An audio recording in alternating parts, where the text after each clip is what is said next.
most people do not have the will to say that this one thing is wrong, but this other thing is also wrong. And you see this in any sort of political discourse, any sort of political discussion, any sort of point of contention. You will always see both sides doing this sort of thing where the other side is always wrong and our side is always right. Or they'll say, if our side did do something wrong, it's the other side's fault that we did it.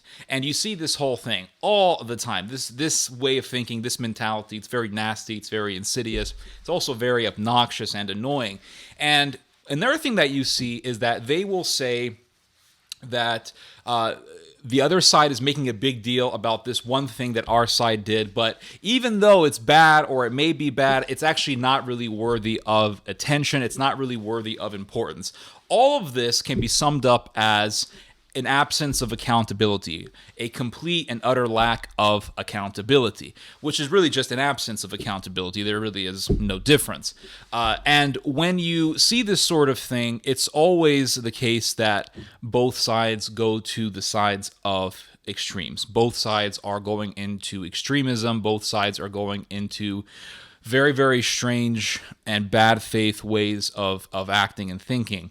So, for example, I've heard people say things like, there's only racism against whites, right? The only racism that exists today is against white people. But then you can point out actual racism done by particular white ideologues, people who believe in white supremacy, and you can point these things out to them and they'll say, yeah, but the reason why those people are around is because of racism against whites, or they'll say things like those people are right? They'll agree with those ideologues.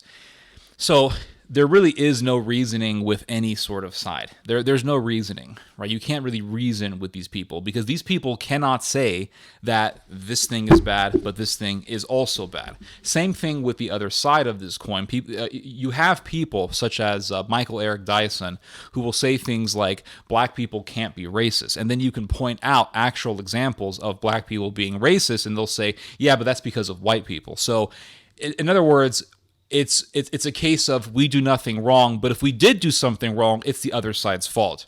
And this is the reason why it is nearly impossible to reason with people, with really anybody in political discussions. It's one of the reasons why I do not like to talk about politics with people in real life, because people are crazy. A lot of people are just plain nuts.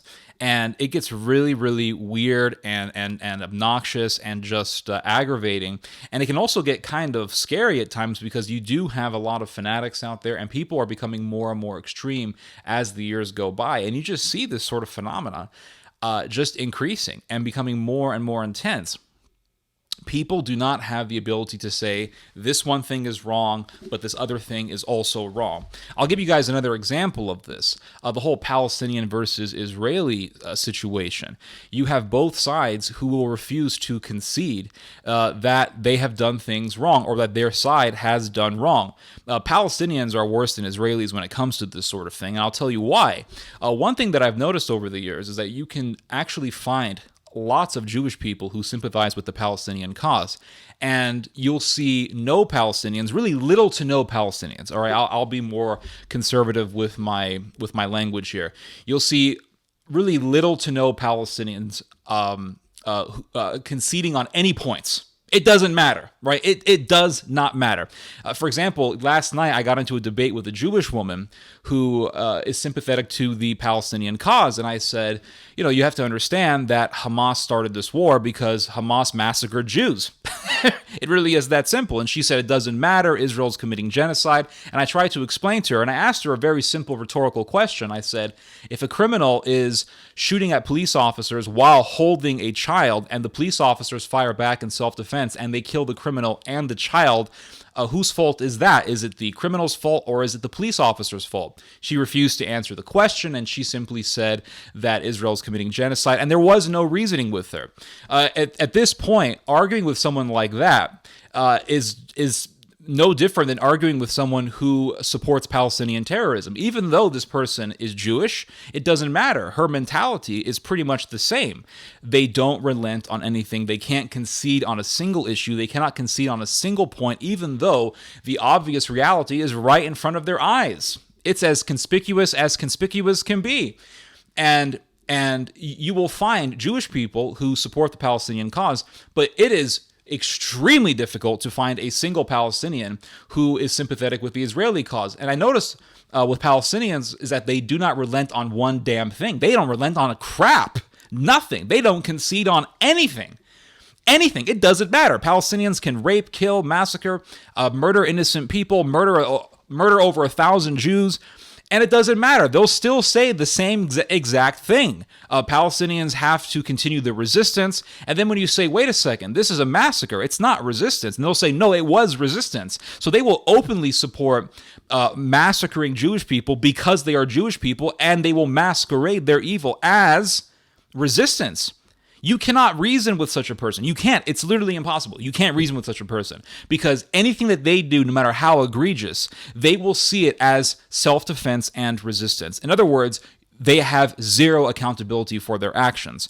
But in both of these situations, be it a Jewish person who sympathizes with the Palestinian cause or Palestinians who support massacring Jews, you will find the same type of mentality, and you will find yourself dealing with the same exact mentality.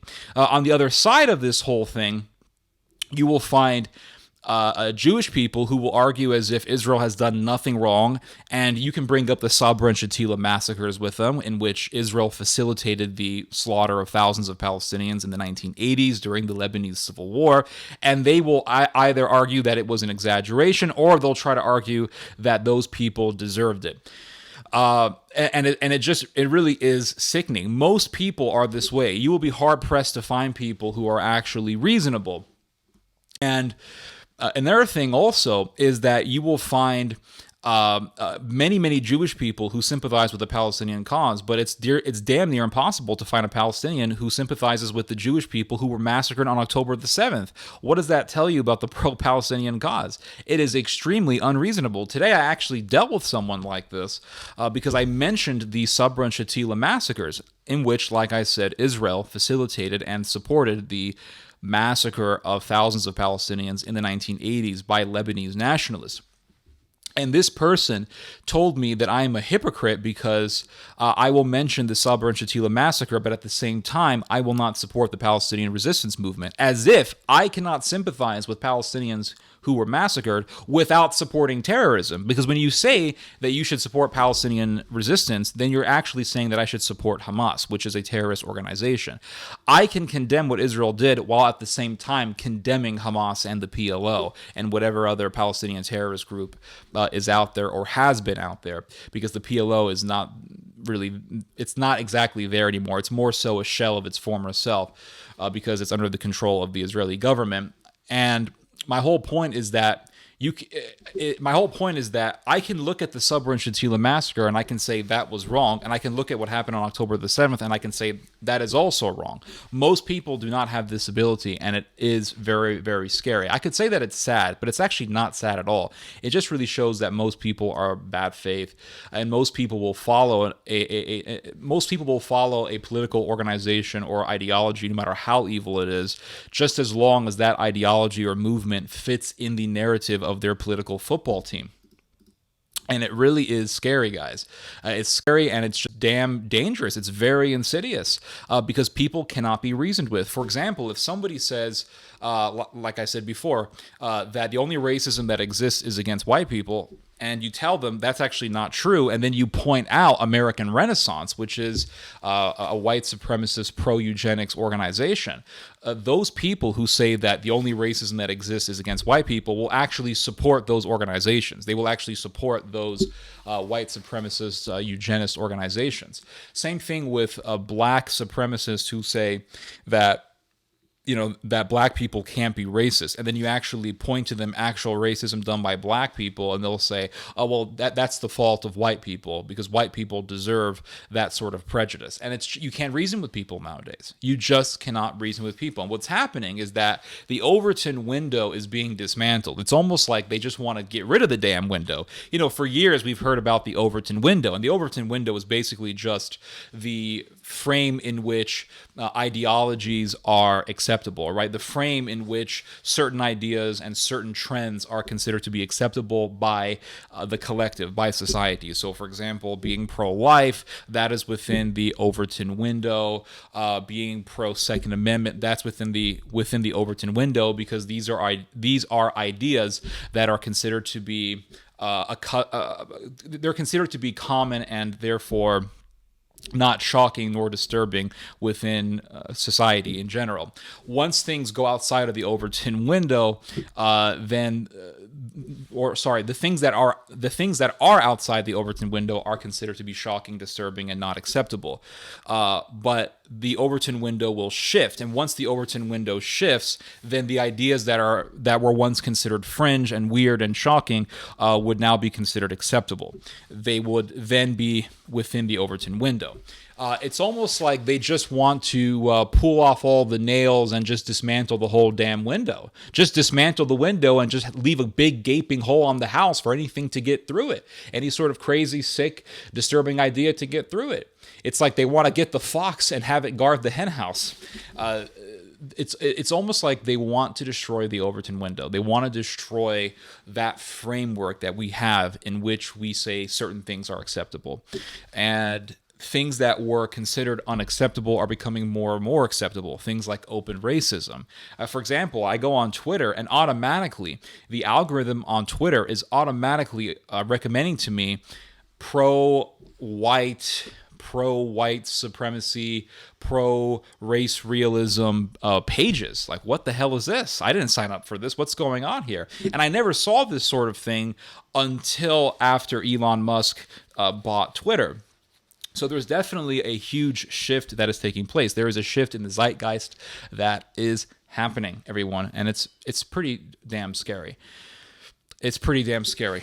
Anyway, yeah, most people do not have the ability to point to something that is egregious and say that's wrong, and then point to something else that's egregious and say that's also wrong, because that other thing that's egregious is done by their political football team.